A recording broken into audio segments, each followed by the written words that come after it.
Tokoboru. Je suis originaire du Bénin, un petit village au nord du Bénin. Et j'ai eu la chance et l'opportunité de faire mes études supérieures en France, où j'ai obtenu mon doctorat à l'INRIA, en contraste entre l'INRIA et Orange Labs à Sophia Antipolis. Donc, je travaille dans le domaine de la théorie des graphes, appliqué du coup à l'intelligence artificielle et à la blockchain. Donc ça fait 10 ans que j'ai mon doctorat. Donc moi, ce qui me motive aujourd'hui, ce qui me fait me réveiller, c'est d'utiliser la technologie pour répondre à des problématiques concrètes. Donc moi, alors, mes parents sont toujours au Bénin, donc j'envoie régulièrement de l'argent à ma mère, qui est toujours au nord du Bénin. Je lui envoie régulièrement de l'argent pour ses soins, pour sa subsistance, etc. Et en 2020, je lui ai envoyé une fois de l'argent et puis elle m'a dit... Bon, elle a passé toute la journée, elle n'a pas pu le retirer. Elle a fait le tour des banques, le tour des institutions. Elle n'a pas pu le retirer. Du coup, le soir, elle n'a pas pu acheter ses médicaments. Et c'est là qu'elle m'a dit, au moins si c'était sur mon mobile money, j'aurais pu soit le retirer directement ou payer directement à la pharmacie. Et ça a fait tilt dans ma tête. Je me dis, mais c'est quoi ce mobile money?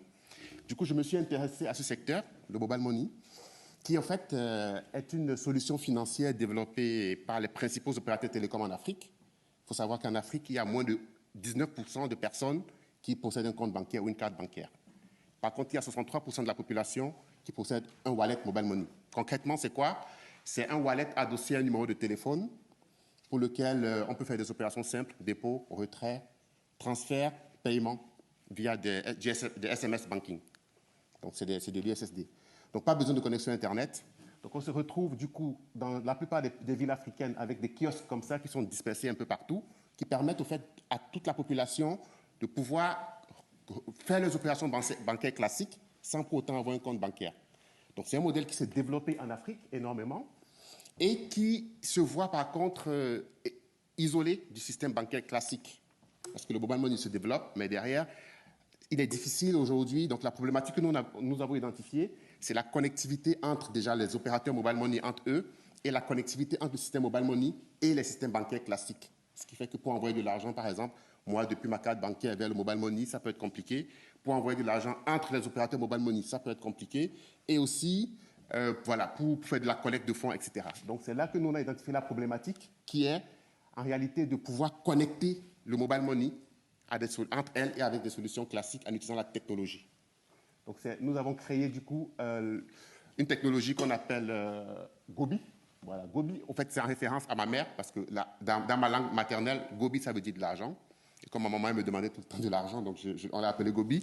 Donc, Gobi, en vrai, c'est une technologie basée sur la blockchain qui se connecte, en fait, aux différentes solutions de paiement classiques, notamment l'open banking en Europe, le mobile money, et qui permet, en fait, des flux entre ces différentes solutions.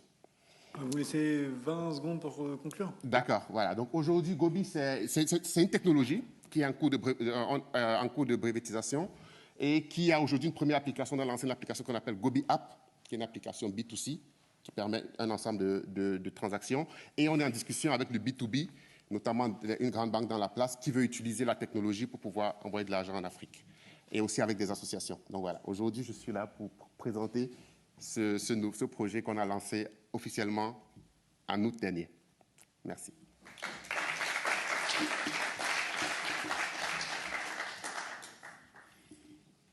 Merci.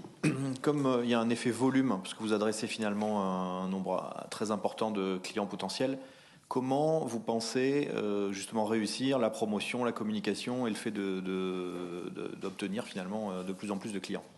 D'accord. OK. Bon, déjà, on a eu, dès le début, l'équipe a été constituée en conséquence parce qu'on a été fondé par moi qui suis le leader technologique. On a une personne qui s'occupe du côté légal parce qu'il y a beaucoup d'aspects légaux dans cette affaire. Et on a une personne qui s'occupe justement du marketing qui, dès le début, nous a défini une stratégie marketing. Donc, la stratégie marketing, elle est sur deux axes. Il y a l'axe B2C et l'axe B2B. Donc, sur l'axe B2C, aujourd'hui, c'est pour ce nouveau produit, Gobi App, qui est une application accessible à tout le monde. Donc aujourd'hui, notre cible principale, elle se trouve sur les réseaux sociaux. Donc on prévoit faire des campagnes sur Facebook où se trouvent la plupart de nos clients, des campagnes ciblées, des campagnes locales, afin de toucher non seulement les pays africains que nous ciblons, mais aussi la diaspora africaine qui vit ici en France et en Europe. Et sur l'aspect B2B, on est en contact avec justement les banques En gros, on est en discussion aujourd'hui avec une grande banque qui souhaite intégrer notre solution pour la partie envoi en Afrique d'argent. Et aussi, on est en discussion avec les associations qui collectent de l'argent pour l'aide au développement ou pour distribuer directement à des populations en Afrique qui peuvent être intéressées par notre solution comme moyen pour distribuer directement le moyen. Donc aujourd'hui, on a tous ces aspects-là qui sont traités et on essaie d'avancer dessus, justement. Bonjour. Donc, une question de compréhension encore. Je n'ai pas totalement compris. Ouais. Il y a différenciateur, donc c'est important. Dans mon référentiel, il y a des applications, je sais pas, comme Lydia, qui permettent à des gens de s'échanger de l'argent. Il y a des opérateurs télécoms qui permettent de faire des opérations et débiter sur le compte de l'opérateur. Et puis, il y a des apps que j'ai vu grandir, qui s'appellent, je crois que c'est Limon ou un truc comme Limonway, qui sont très répandus en Afrique et qui permettent justement de régler ces factures. Donc, comment par rapport à tout ça vous vous situez? D'accord. Alors, déjà, pour comprendre, il faut se dire, on a le monde bancaire classique. Nous, on le dit, quand on dit monde bancaire classique, c'est aujourd'hui Lydia, il est totalement dans le monde bancaire classique. Je ne peux pas envoyer de l'argent sur Mobile Money via Lydia. Lydia, il me permet en Europe ici de pouvoir faire ce que je veux plus ou moins, mais dès que je vais envoyer de l'argent à ma mère ou je vais envoyer à une autre personne qui n'est pas ici, c'est pas possible. D'accord.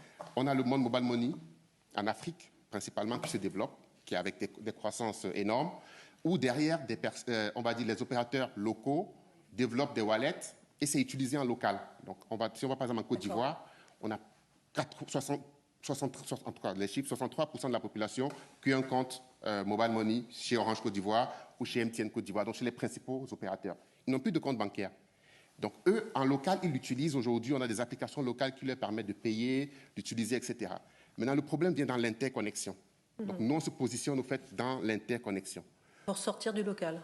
Pour sortir du local, déjà, il y a deux interconnexions. Il y a une interconnexion locale parce qu'aujourd'hui, par exemple, en local, vu que ce n'est pas très normalisé, chaque opérateur a ses clients et c'est difficile déjà une communication interne. Donc, il y a une première connectivité que nous on crée pour qu'un opérateur A en Afrique puisse discuter, puisse échanger avec un opérateur B. Première connexion. Deuxième connexion, on permet aussi à un opérateur, à un compte bancaire ou un cadre bancaire de pouvoir échanger avec un opérateur Mobile Money.